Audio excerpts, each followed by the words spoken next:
اب اس ایک اصول کو ہم اپنی زندگی کا اصول بنا لیں۔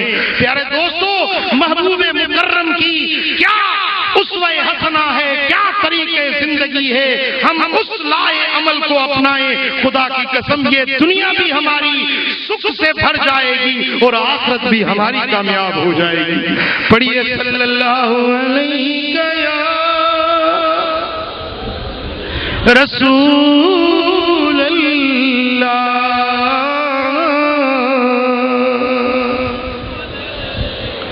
صلی اللہ علیہ یا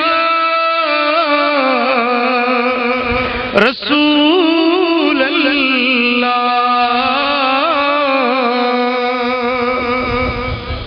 پیارے دوستو، شفقتوں کے پیکر بن جاؤ، محبتوں والے بن جاؤ، اپنوں کے ساتھ غیروں کے ساتھ محبت والا رویہ اختیار کرو، پھر دیکھو تمہاری زندگی کس طرح خوشحال بن جاتی ہے۔ عزیزان گرامی، یہ سختی، تندی، ترش روئی یہ انسان کو تنہا کر دیتی ہے، تنہا بنا دیتی ہے، اپنے بھی اس سے بیزار ہو جاتے ہیں۔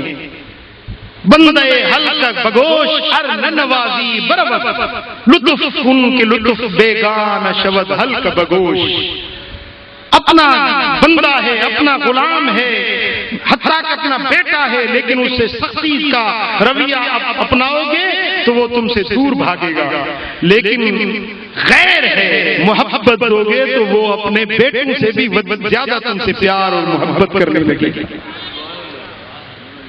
محبت کے پیکر بن جاؤ، شفقتوں والے بن جاؤ اور احسان فراموش مت بنو۔ جس درخت کی چھاؤں کے نیچے آدمی بیٹھ کے اپنا پسینہ سکھاتا ہے اس کو بھی زندگی بھر یاد رکھتا ہے۔ احسان فراموش جو بنے گا وہ زندگی میں ناکام بنے گا۔ احسان من لم یشکر الناس لم یشکر اللہ، جو بندوں کا شکر مند نہیں ہوتا وہ کبھی اپنے رب کا بھی شکر مند نہیں بن سکتا۔ جہاں سے تمہیں فائدہ ملتا ہے، جہاں سے تمہیں شفقتیں ملتی ہیں، تو تم بھی اس جگہ کے اس کے وفادار بن جاؤ۔ احسان فراموش مت بنو، لیکن احسانوں کے گن گانے والے بن جاؤ۔ جو احسان کرتا ہے تم بھی اسے احسان کرو، جو تم سے برائی کرتا ہے تم اسے احسان کرو۔ جو احسان کرتا ہے اس سے احسان کرو، یہ تو بدلہ ہو گیا۔ جو تم سے برائی کرتا ہے تم اس سے احسان کرو، یہ ایثار ہو گیا، یہ تمہارا کمال ہو گیا۔ عزیزان گرامی، تو نرمی اختیار کیجئے، اپنے معاملات کے اندر میرے آقا کی سنتوں پر چلنے کی کوشش کیجئے، برائیوں سے بچیے، سخت دلی سے بچیے اور سفاکی سے بچیے، بے رحمی سے بچیے۔ آپ چل رہے ہیں، چلتے چلتے اگر دیکھتے ہیں کوئی چونٹی راستے میں ہے تو جان بوجھ کر اس چونٹی پر بھی پاؤں مت رکھیے۔ ارحموا من فی الارض یرحمکم من فی السماء۔ میرے آقا فرماتے ہیں تم زمین والوں پر رحم کرو، آسمان والا تم پر رحم کرے گا۔ من لا یرحم فلا یرحم، جو رحم نہیں کرتا اس پر رحم نہیں کیا جائے گا۔ عزیزان گرامی، تو جانوروں کے ساتھ، پرندوں کے ساتھ، انسانوں کے ساتھ، اپنے ماتحتوں کے ساتھ جتنا ہو سکے نرمی والا رویہ اختیار کیجئے، محبتوں والا رویہ اختیار کیجئے۔ یہ طریقہ وہ ہے جو سرور عالم نے ہمیں سکھایا ہے۔ اور جہاں سے تمہیں فائدہ ملتا ہے وہ در نہ چھوڑیے، جہاں سے تمہیں نیکی کا راستہ ملتا ہے وہ جگہ مت چھوڑیے۔ عزیزان گرامی، آپ کو یہاں کی دعوت دی گئی ہے، دے رہا ہوں کہ یہاں پر یہ جو تیسرا اتوار ہو رہا ہے یہ آپ کو قضا نہیں کرنا، ہم ہوں یا نہ ہوں، لیکن آپ کو اس آستانے کا یہ حاضری والا موقع قضا نہیں کرنا۔ قبول ہے یہ بات؟ اب ایک اور خوشخبری میں آپ کے لیے آج لیے بیٹھا ہوں، سنو گے؟ قبول کرو گے؟ چندہ نہیں لوں گا، یہ چندہ مولوی صاحب نے لیا ہے، میری اجازت نہیں لیا، کہیں تم یہ گمان کرو گے سائیں نے کہا ہوگا مولوی صاحب کو، یہ اپنی محبت سے کہہ رہا تھا اور آپ کو اچھائی کی صلاح دے رہا تھا۔ میں نے اس کو منع نہیں کیا کہ کوئی اچھے کام میں حصہ لیتا ہے تو لینے دو، لیکن میری خواہش سے اس نے چندہ نہیں کیا ہے۔ میں آپ سے چندہ نہیں مانگوں گا، میں آپ کی محبت چاہتا ہوں، اور انشاءاللہ تعالی آپ کو یہ خوشخبری دیتا ہوں کہ ابھی رمضان المبارک آنے والا ہے، ابھی 2.5-3 مہینے ہیں، انشاءاللہ رمضان المبارک آئے گا، تو رمضان کے پہلے 10 دن یہاں عشرہ تربیت و اصلاح لگائیں گے۔ تربیتی 10 دنوں کے لیے تربیتی خیمے لگیں گے، خیام تربیت کے خیمے، اس میں آپ نے شریک ہونا ہے، عقیدے کی تربیت دی جائے گی، اعمال صالحہ کی، اٹھنا بیٹھنا، حلال حرام، جائز ناجائز، کس طرح زندگی گزارنی ہے، ماں کے حقوق کیا ہیں، باپ کے حقوق کیا ہیں، پڑوسی کے حقوق کیا ہیں، اور نماز کس طرح پڑھنی چاہیے، دعائیں، درود، عطیہ، دعا قنوت وہ یاد کرائیں گے۔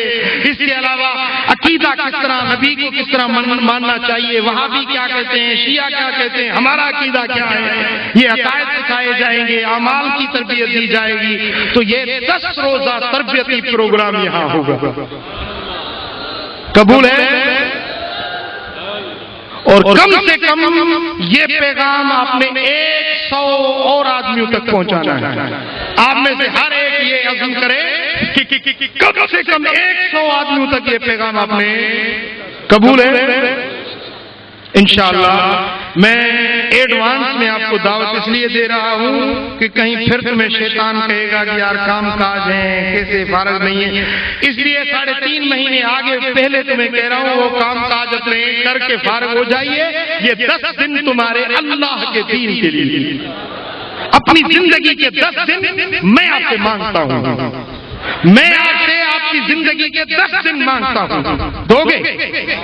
اللہ کے لیے، اللہ کے حبیب کے لیے، اب دین سیکھنے کے لیے، سرور عالم کے عشق اور محبت کا درس سیکھنے کے لیے 10 دن آپ سے مانگتا ہوں، دو گے؟ اللہ آپ کو شاد آباد رکھے انشاءاللہ تعالی۔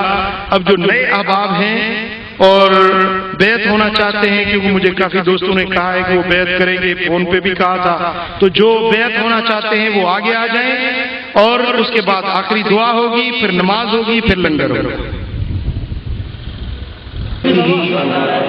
وكتبه ورسله واليوم الآخر والقدر خيره وشره من الله تعالى والبعث بعد الموت أشهد أن لا إله إلا الله وحده لا شريك له وأشهد أن محمدا عبده ورسوله استغفر الله تعالى ربي من كل ذنب وأتوب إليه اللهم آمين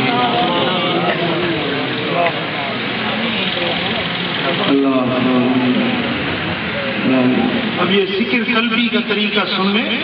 یہاں پر بائیں طرف انسان کی دل ہے، یہاں پر یہ خیال رکھیں کہ میرا دل اندر بول رہا ہے اللہ اللہ اللہ اللہ، یہ ذکر خیال میں رکھنا ہے۔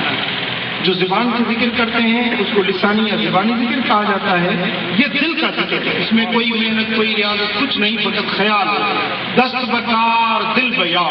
دنیا کے کام کاج کرتے رہو مگر دل میں یہ خیال رکھو میرا دل بول رہا ہے اللہ اللہ اللہ۔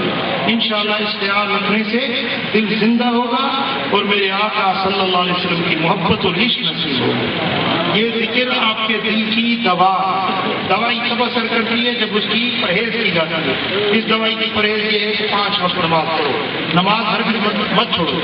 جس وقت نماز پڑھتے ہو پہلے مسواک لگا کر نماز پڑھو تو ایک نماز کے بدلے 70 نماز کا ثواب حاصل ہو۔